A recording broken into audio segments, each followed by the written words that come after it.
अस्सलाम वालेकुम dear students. Professor Zuhaib Rahman अपने नए लेक्चर के साथ आपके साथ है। बहुत इम्पोर्टेंट लेक्चर है, टॉपिक बड़ा इम्पोर्टेंट है।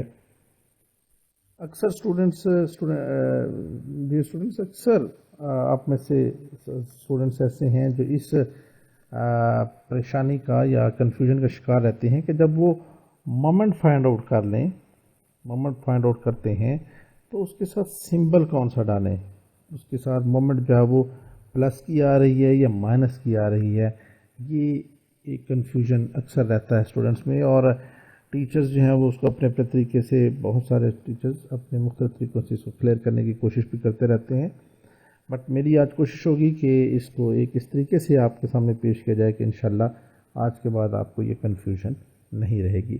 तो इसको आखिर तक देखिएगा, इम्पोर्टेंट चीज़ है, क्योंकि ये बहुत सारे चैप्टर्स में ये मोमेंट्स बार बार यूज़ होंगी, तो इसलिए मोमेंट फाइंड आउट करना एक मैकेनिक्स में बड़ी इंपॉर्टेंट चीज़ है। तो इसको एक दफ़ा से अंडरस्टैंड कर लेंगे तो इंशाल्लाह आपको मसला नहीं होगा।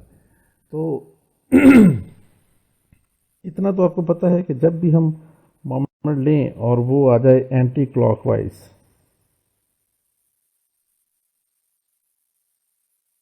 तो उसको हम लेते हैं प्लस, पॉजिटिव, और जब ये आ जाए क्लॉकवाइज डायरेक्शन तो इसको हम लेते हैं नेगेटिव।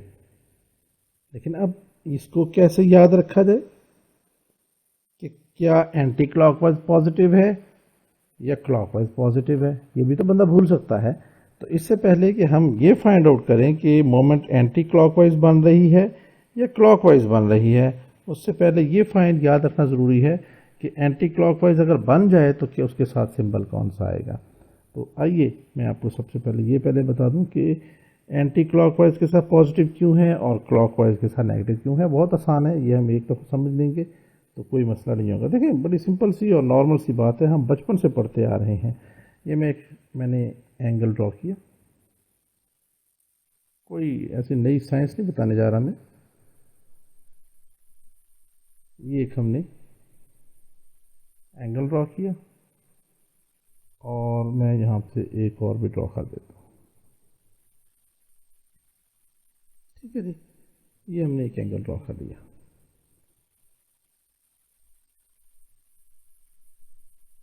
ठीक है जी, फर्ज करें ये वाला एंगल एक्स एक्सिस है ये,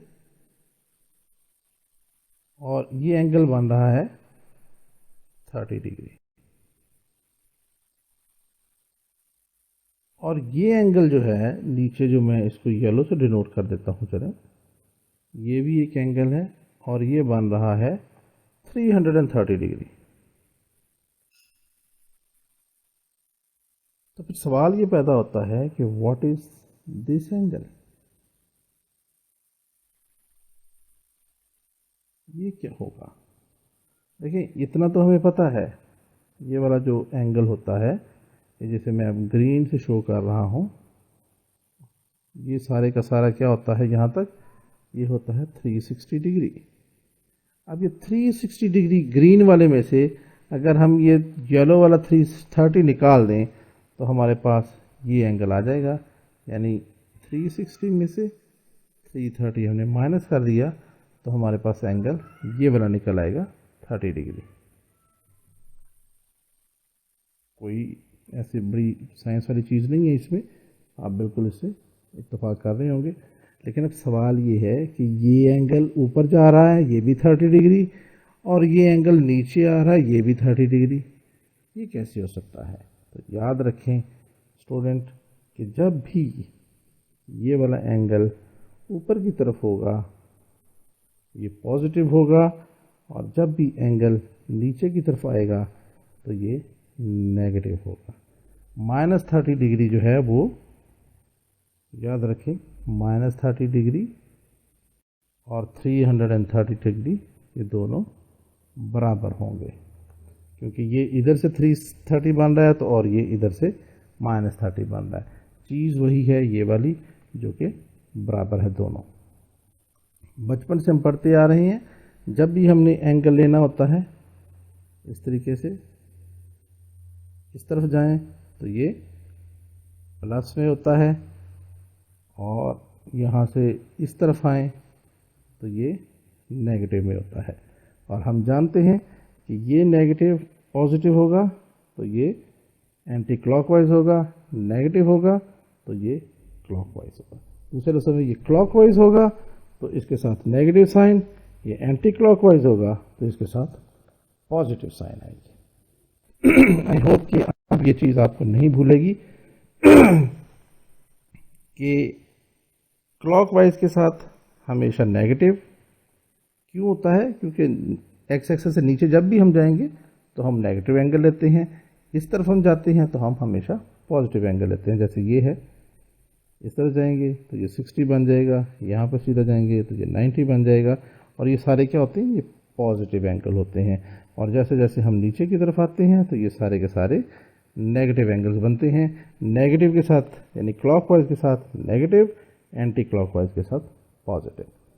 अब हम आते हैं अपने असल टॉपिक की तरफ कि एंटी क्लॉकवाइज हम कैसे डिफाइन करेंगे कि ये एंटी क्लॉकवाइज मोमेंट बन रही है और ये क्लॉकवाइज मोमेंट बन रही है। ये हमने अब चेक करना है।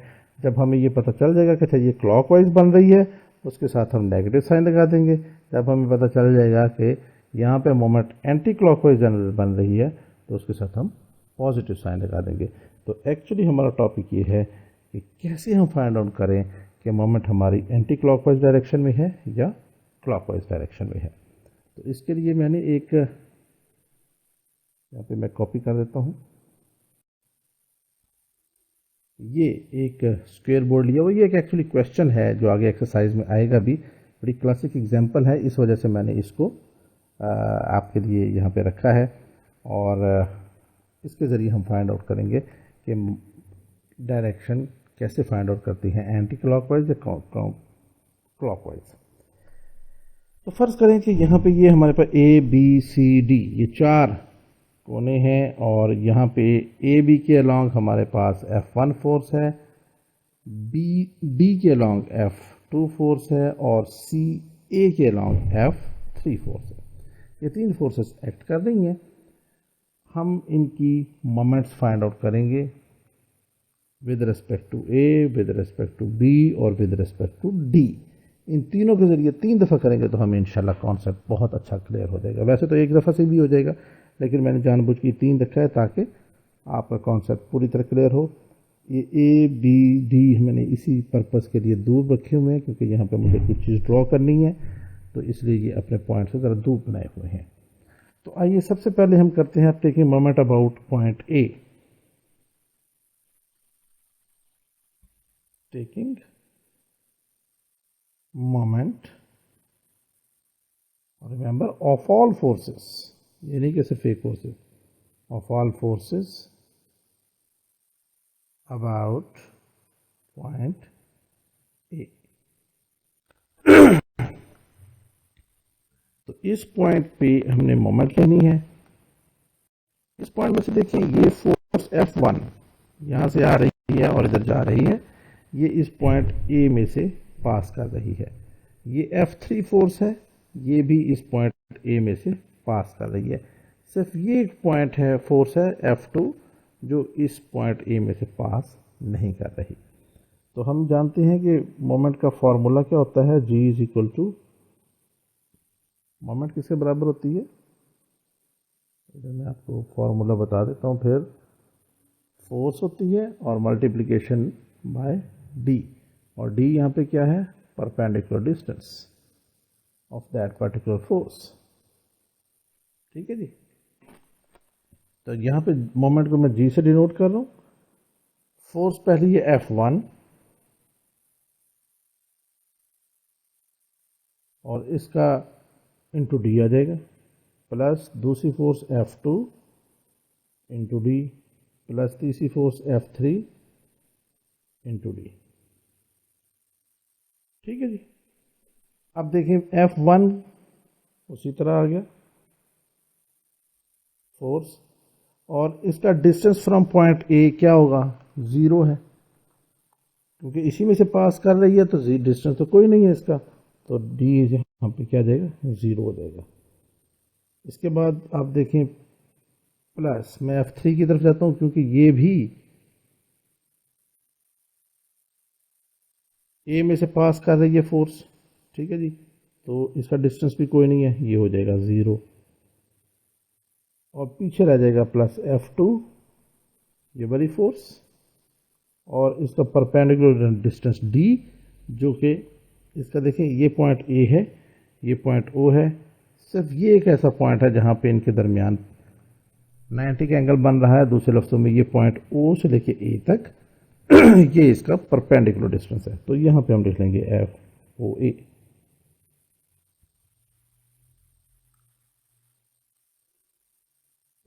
तो यहाँ से एक चीज़ और भी हमें पता चल रही है कि जिस पॉइंट के अबाउट हम मोमेंट लें, उसके अंदर से जितनी भी फोर्सेस पास कर रही होंगी उनकी मोमेंट ज़ीरो हो जाएगी।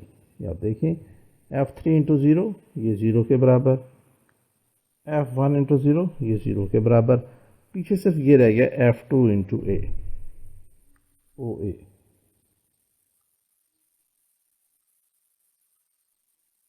ठीक है जी।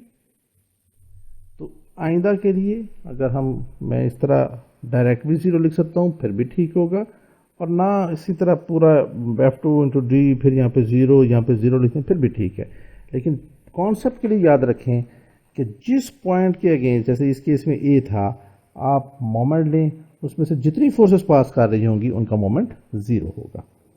अब हमने मालूम करना है कि ये फोर्स F2 जो है ये इसकी डायरेक्शन क्लॉकवाइज बन रही है with respect to O, with respect to A, या इस फोर्स F2 की डायरेक्शन क्लॉकवाइज बन रही है with respect to this point A।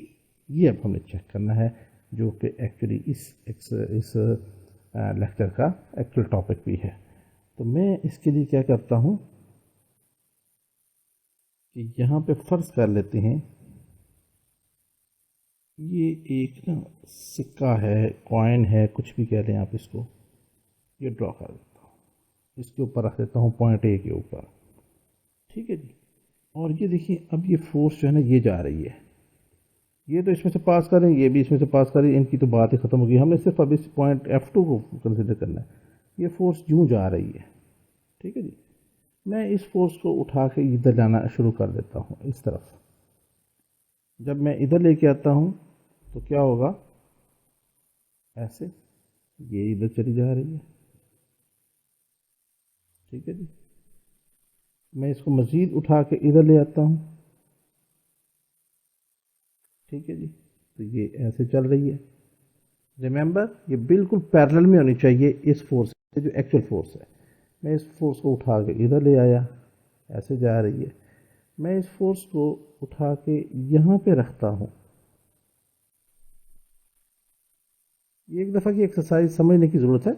इसके बाद जब आपका कॉन्सेप्ट बन जाएगा तो ये सारा कुछ करने की ज़रूरत नहीं है। ये तो मैं थोड़ा सा कुछ समझाने के लिए डिटेल में जा रहा हूँ। जैसे ये फोर्स यहाँ पे टच करेगी इस जगह पे, ठीक है जी, देख रहे हैं आप, ये एक किस्म का सेंटर है इस जगह पे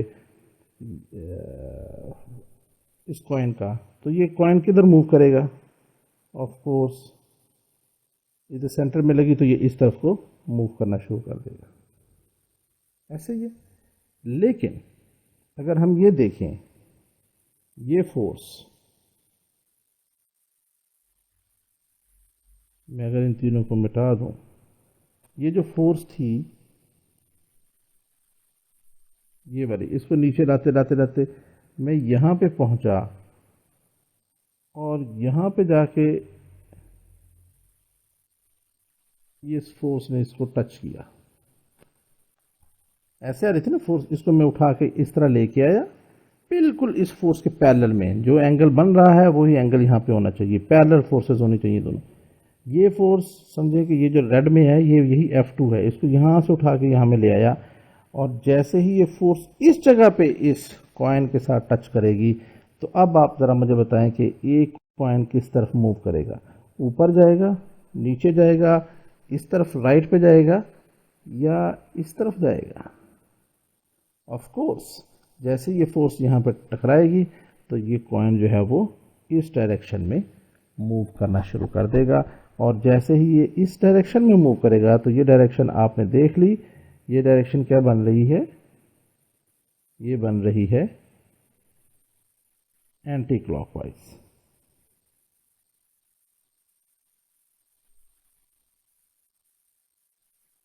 ये एंटी क्लॉकवाइज डायरेक्शन बन रही है, और एंटी क्लॉकवाइज डायरेक्शन का मतलब ये है कि ये मोमेंट पॉजिटिव होगी। तो यहाँ पे हम F2 के साथ पॉजिटिव का सिंबल डाल देंगे।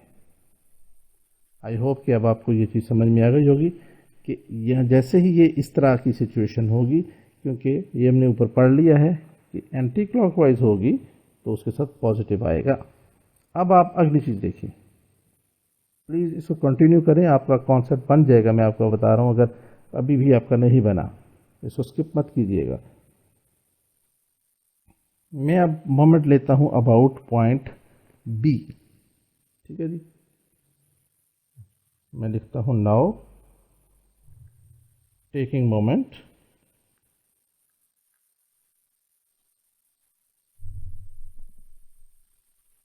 ऑफ ऑल फोर्सेस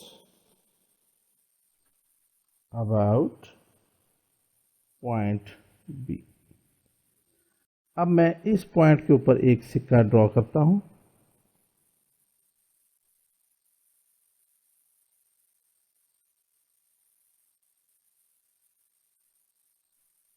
इसको जाकर यहां पे रखा इसके ऊपर।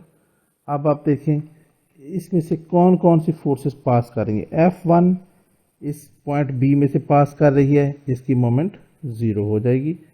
ये F2 फोर्स इस बी में से पास कर रही है, इसकी मोमेंट भी ज़ीरो हो जाएगी।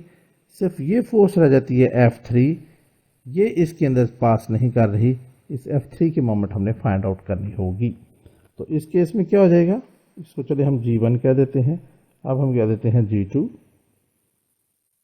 ये भी उसी तरह होगा F1D plus F2D plus F3D, ठीक है जी। F1 इसमें से पास कर रही है, ज़ीरो हो गया, प्लस F2 बी में से पास कर रही है, ज़ीरो हो गया। अब आ गया F3, और इसके साथ हमने इसका परपेंडिकुलर डिस्टेंस क्या होगा। अब ये देखिए, ये B है, ये O है, तो इन दोनों के दरमियान में ये परपेंडिकुलर डिस्टेंस बन रहा है OB। लेकिन ये जो यहाँ पे सिंबल मैंने प्लस डाला है, क्या वाकई यहाँ पे प्लस आएगा या नेगेटिव आएगा, ये अब हमने देखना है।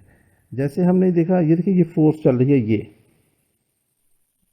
अब इसको मैं बिल्कुल जैसे हमने इस फोर्स को F2 को उठा के ऐसे लाए थे पैरेलल में और इसके साथ टच करवाया था, अब इस फोर्स को मैं बिल्कुल इसी तरह पैरेलल में उठा के यहाँ लाऊंगा ऐसे, यहाँ पे मैं, और इसके साथ टच करवाऊंगा ऐसे,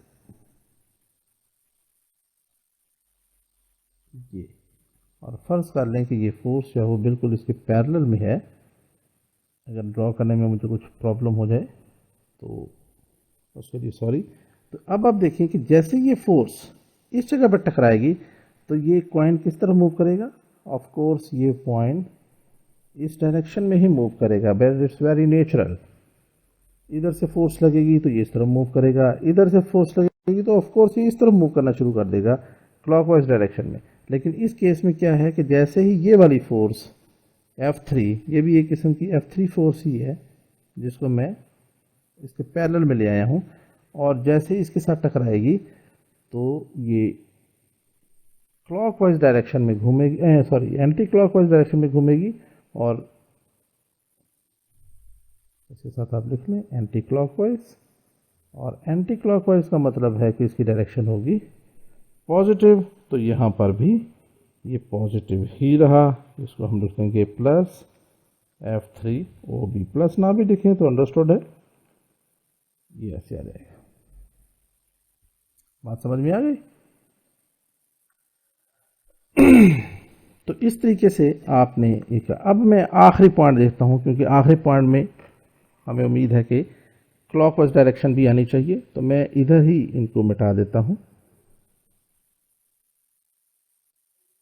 इसको मैं मिटा देता हूं। ये आपको समझ में आ गई होगी चीज़ें।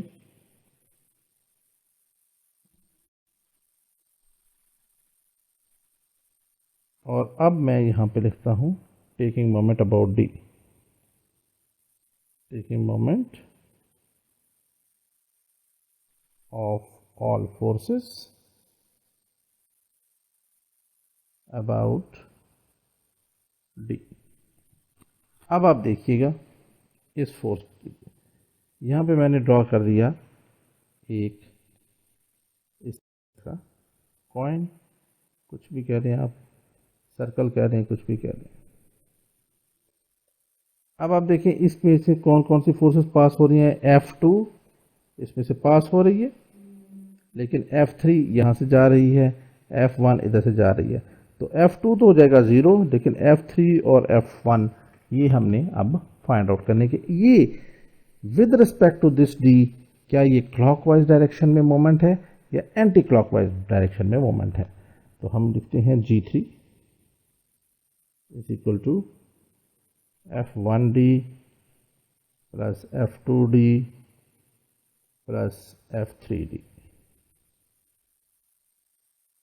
ये हो जाएगा F1, और इसका परपेंडिकुलर डिस्टेंस क्या है with respect to this point D, ये वाला, क्योंकि ये डायरेक्शन इधर जा रही है F1 और ये जो पॉइंट है ये D इधर है, तो इनके दरमियान में यहाँ पे एंगल बन रहा है 90 डिग्री, तो परपेंडिकुलर डिस्टेंस होगा AD।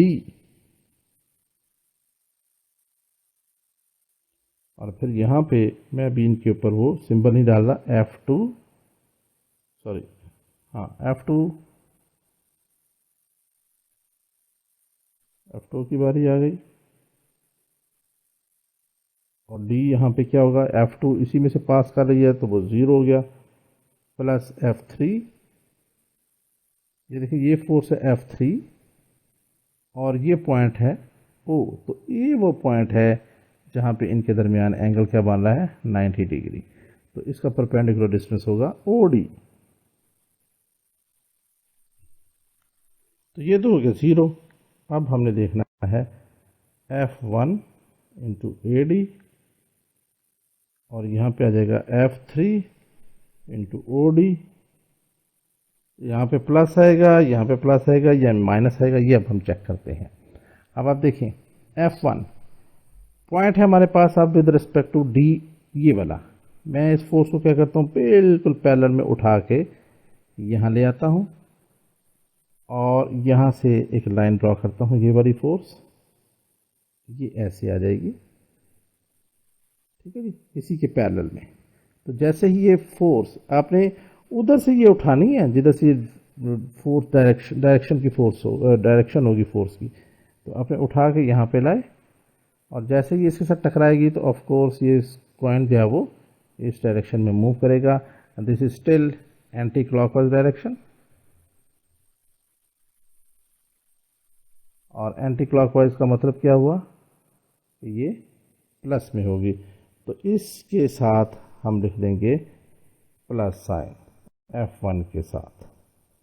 अब आ गया F3 इंटू OD। F3 देखें, अब ये फोर्स इस तरह आ रही है इस डायरेक्शन में, अब मैं यहाँ से बिल्कुल पैरेलल में इसको उठा के यहाँ लाया, और यहाँ से मैं ड्रॉ करूँगा एक फोर्स, यहाँ से उठा के इधर आया और यहाँ से आके मैंने ये वाली फिक फोर्स ड्रॉ की, सॉरी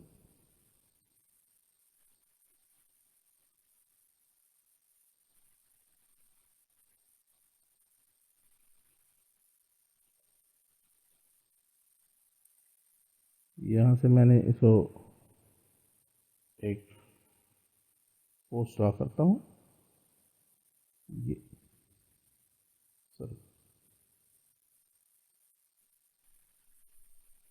ऐसे फर्ज कर लें कि ये वाली फोर्स जो है वो इस फोर्स F3 के बिल्कुल पैरेलल में है। अब आप देखें कि जैसे ही ये वाली फोर्स, ये इसको आप यानी F3 समझ लें, जैसे यहाँ पे टकराएगी तो ये कॉइन जो है वो ऑफ कोर्स इस डायरेक्शन में मूव करेगा, और इस डायरेक्शन में जैसे मूव करेगा तो ये हमें पता है कि ये क्लॉकवाइज डायरेक्शन है, और क्लॉकवाइज का मतलब है कि इसके साथ नेगेटिव साइन आएगा, तो यहाँ पे हमारे पास जो F3 होगा उसके साथ हम नेगेटिव साइन लगा देंगे। तो आई होप स्टूडेंट के इस तरीके से आपने इसको चेक करना है। जब भी आप देखें आप फौरी तौर पे, अब मैं इसको क्विकली यूं कर सकता हूं रिकैप कि अगर इस तरह की स्टेट हो जो शुरू में हमने की थी, हमने विद रिस्पेक्ट टू ओ हमने ये फाइंड आउट करना है, विद रिस्पेक्ट टू ए हमने इसकी मोमेंट फाइंड आउट करनी है। तो सबसे पहले स्ट्रेट फॉरवर्ड हम करेंगे F1 भी 0 हो जाएगा और F3 भी 0 हो जाएगा, बिकॉज ये दोनों इस पॉइंट ए में से पास कर रहे हैं। पीछे रह गया F2, तो इसको मैं इधर लेके आऊँ और ऐसे टकराती है तो ये इधर मूव करेगा, तो ये आ जाएगा एंटी क्लॉकवाइज, तो ये प्लस आ जाएगा। तो इस तरीके से मैं इसको लिख दूंगा F2 प्लस इंटू इसका परपेंडिकुलर डिस्टेंस OA। तो ये बड़ी तेज़ी के साथ हो जाएगा, आपको कोई और कॉन्सेप्ट बनाने की ज़रूरत नहीं पड़ेगी। आई होप कि ये स्टूडेंट आपको इंशाल्लाह ताला ये वाली वीडियो आपको पूरी मैकेनिक्स के बाकी मतलब जितने भी चैप्टर्स हैं उसमें काम देती रहेगी कि किस तरीके से हम ये मोमेंट की एंटी क्लॉकवाइज और क्लॉकवाइज डायरेक्शन फाइंड आउट कर सकते हैं। अगर आपको ये कॉन्सेप्ट पसंद आया है तो अपनी कमेंट ज़रूर कीजिएगा इसके ऊपर और अपने बाकी साथियों को भी बताएं। अगर आपने अभी तक हमारा चैनल सब्सक्राइब नहीं किया तो प्लीज़ इसको भी न सिर्फ सब्सक्राइब करें बल्कि जो बेल आइकॉन है उसके ऊपर भी क्लिक कर लीजिएगा, ताकि हर आने वाले लेक्चर जो है वो उसका नोटिफिकेशन आपको मिलता रहे। इंशाल्लाह मिलते हैं बहुत जल्द अपने नेक्स्ट